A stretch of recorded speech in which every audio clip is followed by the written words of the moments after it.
La primera entrevista en el día de hoy, como siempre el COVID está más presente que nunca. Recordemos, el fin de semana terminamos este confinamiento, pero empiezan o continúan, mejor dicho, las restricciones. Y vamos a hablar sobre el COVID y la relación que puede tener con algo tan fundamental como es nada más y nada menos que el corazón. Vamos a hablar justamente con el doctor José Ignacio Vera, a quien le agradecemos por su participación en el programa. Doctor, ¿cómo está? ¿Cómo está, José? Muchas gracias por la invitación. Por favor, gracias por haber venido. Muchas y bueno, gracias. ¿Qué vinculación puede tener nuestro corazón con lo que estamos viviendo, como es justamente el COVID? Bueno, esto es muy novedoso, la verdad, no de la familia de las infecciones por virus, pero puntualmente con el COVID, ya en Wuhan, cuando empezaban los casos a aparecer, a multiplicarse la infección por COVID, empezamos a detectar que los pacientes tenían una desmejoría clínica importante luego de estabilizar el cuadro pulmonar y que a veces derivaba en la muerte y continúa siendo una de las causas primordiales de muerte en el paciente y provocar el impacto cardiovascular del COVID, sobre todo un componente inflamatorio, es decir, el virus atraviesa por contigüidad al tomar el pulmón, atraviesa por contigüidad a lo que es las membranas cardíacas, en primera instancia el pericardio, que es una membrana que recubre el corazón, y posteriormente, en los casos más graves, al músculo cardíaco, lo que conlleva una miocarditis. La miocarditis es un cuadro muy grave y que empeora en el 90% de los casos el pronóstico del paciente. Bien. ¿Esto tiene que ver algo con la edad del paciente? Esto puntualmente es indistinto con la edad, tampoco es indistinto con el tiempo de evolución del paciente. Por ahí se ha detectado entre las primeras 12 horas de la infección, 72 horas, hasta los pacientes recuperados 6 meses posterior del evento, han presentado síntomas sutiles, el cansancio que continúa, lo que conocemos hoy como síndrome post-COVID, continúa el cansancio, la fatiga, palpitaciones, arritmias, un matiz de diferentes síntomas que uno lo hace pensar en un síndrome post-COVID y en un compromiso cardiovascular. Bien, perfecto. ¿Cómo se debe actuar en este tipo de situaciones? Bien, primeramente lo que siempre instamos a la población, hoy ya con 600 casos confirmados en nuestra provincia y continúa esto lamentablemente, es al haber obtenido el alta epidemiológica, concurrir a un control cardiovascular siempre completo y primordialmente con el uso de las imágenes cardíacas, que es lo fundamental. Por ahí no alcanza con un electro, que estamos habituados a hacernos siempre en la consulta, siempre es necesario utilizar imágenes, sobre todo el uso de la ecografía cardíaca, que es el principal herramienta diagnóstica para verlo precozmente, ya que esto tiene un buen pronóstico si es obtenido el diagnóstico en forma temprana. Por lo tanto, el simple tratamiento con antiinflamatorios comunes como el ibuprofeno podría resolver el cuadro inicialmente. Ahora, si la evolución de la patología no la podemos diagnosticar ya sea porque se ha demorado la consulta o por la tórpida evolución del paciente, lamentablemente las complicaciones pueden ser mayores. Vamos a tener la posibilidad de compartir imágenes justamente para ir ilustrando esta situación.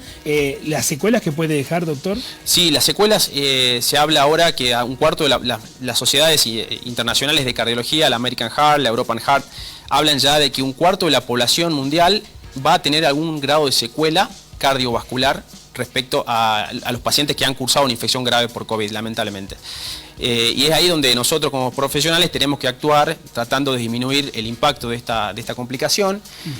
Acá, ¿qué estamos viendo, doctor, para que la gente vaya entendiendo? Perfecto, acá vemos imágenes de resonancia cardíaca, que es el estudio gold estándar hoy para ver el impacto del virus en el corazón. Este caso es un estudio de tomografía coronaria, también es otro estudio útil para ver las arterias del corazón y también ver el impacto inflamatorio del pericardio, que son estudios de altísima especificidad para este tipo de patologías, que hoy gracias a Dios contamos con esta herramienta en Salta. Pocos centros en el país que realizamos este estudio y nos permite, digamos, tener un diagnóstico de excelencia, eficaz, rápido, temprano de la patología. Es un estudio que aproximadamente dura 40 minutos, se hace en un resonador, que es un equipo de alto costo y de alto costo operativo también, y sobre todo la formación en esta herramienta requiere de mucho entrenamiento del profesional, y acá en Salta nosotros en los centros que trabajamos estamos habilitados por el Colegio Médico a hacerlos. El IMAC justamente tiene la posibilidad. Tenemos la posibilidad, ¿no? Somos el primer centro de 2018 que hemos logrado la acreditación para hacer resonancia cardíaca y tomografía cardíaca en Salta. Así que pionero esto, tenemos más de 300 casos ya analizados a lo largo de estos años por este estudio, esta herramienta de última generación y no invasiva. Lo importante es aclarar que es no invasiva, el paciente no se debe someter a ningún procedimiento invasivo que le pueda generar algún compromiso, digamos, mayor, o por ahí el desconocimiento de la técnica. Es una simple estudio en un tubo que es el resonador donde se adquieren las imágenes. Bien, hoy por hoy, comparándolo con alguna otra patología, ¿tiene las mismas consecuencias la que produce el COVID justamente o no? Justamente comparando con otros virus que están descritas digamos, el impacto cardiovascular de otros virus como Coxsackie, por ejemplo, en la población pediátrica se habla, sí, ya conocemos en la bibliografía médica, pero el COVID, la verdad, nos enseñó este año a todos los profesionales desde el punto de que lo quieran abordar, puntualmente cardiovascular. Es increíble la cantidad de pacientes. En el consultorio nos encontramos a diario 5 pacientes con diagnóstico de pericarditis, que es el compromiso más leve, y quedamos desconcertados, sinceramente. A muchos de nosotros nos fuimos a rever la bibliografía por las dudas si estábamos cometiendo algún exceso de diagnóstico, un sobrediagnóstico de la patología, pero no, efectivamente el COVID tiene una preponderancia importante sobre el músculo, sobre el componente cardiovascular, sobre todo las membranas, y en el peor de los casos el músculo, que es ahí donde tenemos que evitar que pase esto. ¿Qué pasa después? ¿Cómo queda el paciente justamente que ha sufrido esto? Bien, el paciente, lo importante es, va a presentar siempre el cansancio, la fatiga, que eso, la astenia, digamos, la falta de ganas de hacer la actividad física, de recuperar las fuerzas previas que tenía antes de padecer la infección. Va a padecer de palpitaciones, por ahí también la fatiga habitual al subir un piso, 2 pisos, que eso era habitual en el paciente anteriormente. Sí. Se va a presentar todos esos síntomas y por ahí se extiende más de lo debido. El paciente ya, el neumonólogo por ahí dio el alta médica, no tiene nada de pulmón, pulmones limpios, pero continúan los síntomas.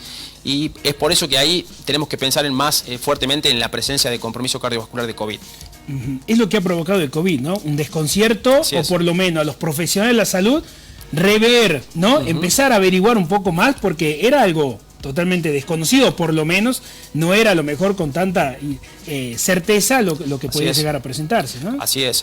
Fue todo una nueva investigación. De hecho, se están llevando estudios todavía porque se desconoce todavía el potencial y cuáles son los predictores de qué pacientes van a tener más compromiso cardiovascular y quiénes no. Todavía sigue siendo una incertidumbre total esa parte, lamentablemente. Por lo tanto, nosotros tenemos que ir a la población e instar a los controles cardiovasculares posterior a la infección. ¿A partir de qué edad, doctor? Aprovecho y le pregunto el control de cómo está nuestro corazón. El control cardiovascular siempre, obviamente, hay unas escuelas que siempre hacen a la edad preescolar, 6 años, por ahí el cardiólogo pediatra se ve con el control del examen físico, el electro, pero siempre que estamos en una edad activa, llamémosle así, desde los 15 años hay chicos que juegan, por ejemplo, el rugby, la UAR tiene establecido ya a los 14, 15 años hacer un chequeo médico cardiovascular completo.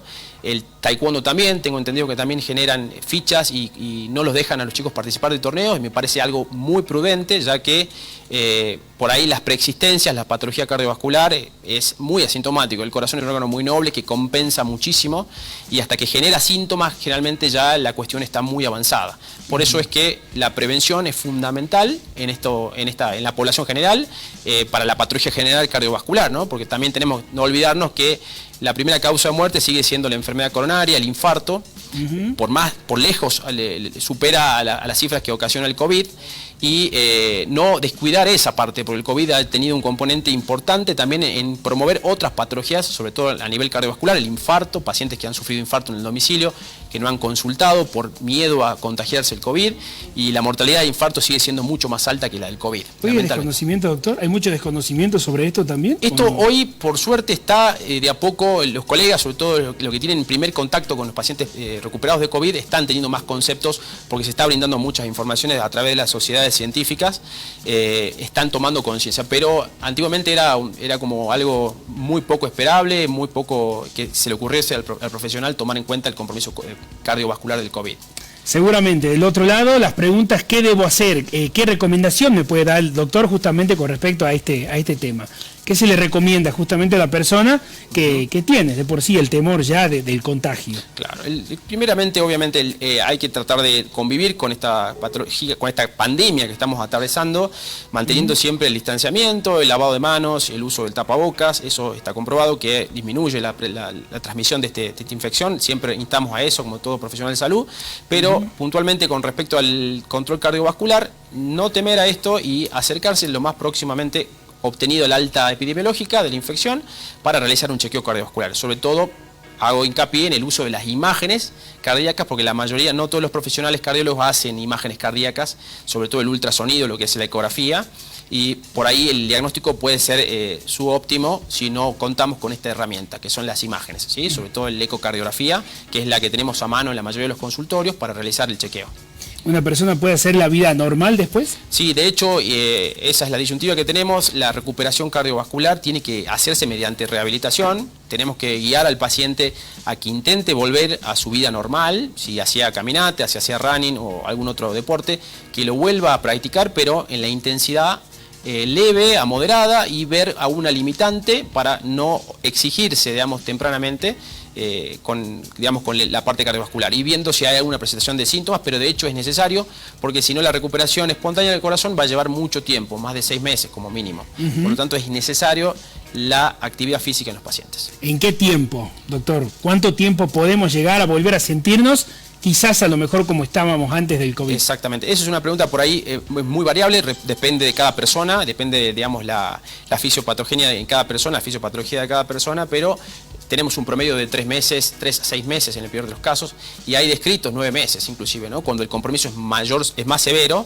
tenemos mayor implicancia del músculo o mayor implicancia del territorio afectado, va a tardar más la recuperación. Pero mientras más tarde hagamos el diagnóstico y menos rehabilitemos, las secuelas y los síntomas pueden perdurar mucho tiempo. ¿Va a tener algún indicio esto?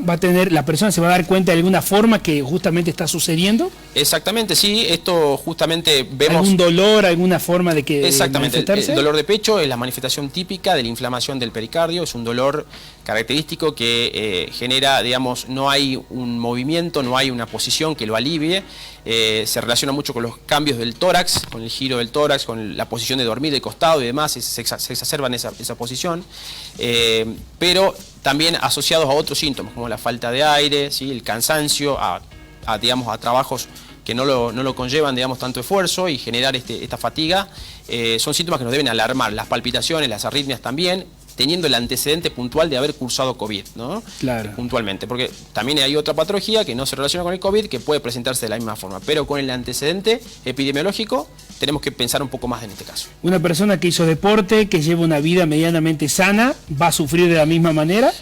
Hay varios reportes de esto, la actividad física como previene, digamos, hay varios reportes, sobre todo americanos, que están hablando de un índice de prevención a la transmisión del COVID o a la carga viral si padecemos COVID, mucho más baja inclusive que comparando con las vacunas que estamos utilizando, ¿sí? Entonces esta recomendación que se va a venir dentro de poco va a ser muy fuerte, de mantener a la población activa, porque eso también nos ayuda a controlar el estrés. El estrés, tenemos que saber que el estrés liberamos hormonas que nos inmunosuprimen, es decir, descendemos las defensas y somos más propicios a contraer más carga viral y tener un cuadro más florido. La actividad física juega un rol importantísimo en la prevención del estrés, y por ahí tenemos que optimizar esto para instar a la población a que vuelvan a la actividad física en la manera de lo posible. Me da pie para preguntarle, relacionado al estrés justamente, ¿qué actividades son las que consumen o las que llevan a que personas se estrese de una manera más seguida, por ejemplo? Bien,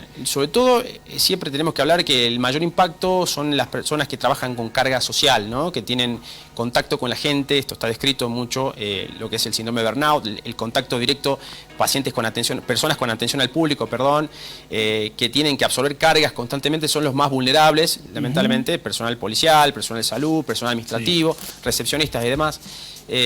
Pero lo más importante es tratar de canalizar esto a través de la actividad física para disminuir los niveles de hormonas de estrés, que hay un combo de hormonas de estrés, sobre todo lo que es el cortisol, ¿sí? La adrenalina, y mayor tono en los pacientes que no realizan actividad física, y este es el pilar angular de lo que recomendamos, y sumado a las prevenciones de COVID.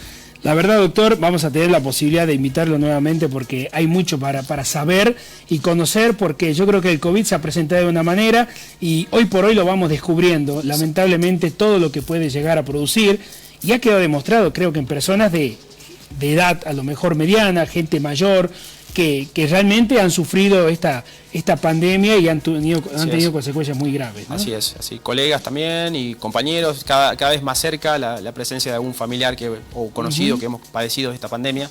Así que sí, la verdad que está en nosotros la responsabilidad social, la responsabilidad cívica de tratar de salir adelante todos juntos con esto. Y lo que más preocupa es que no se sabe hasta cuándo, doctor, ¿no? Exactamente, la incertidumbre que genera, y eso también en boga con el estrés, como venimos hablando, que genera más estrés, hasta cuándo va a seguir esto.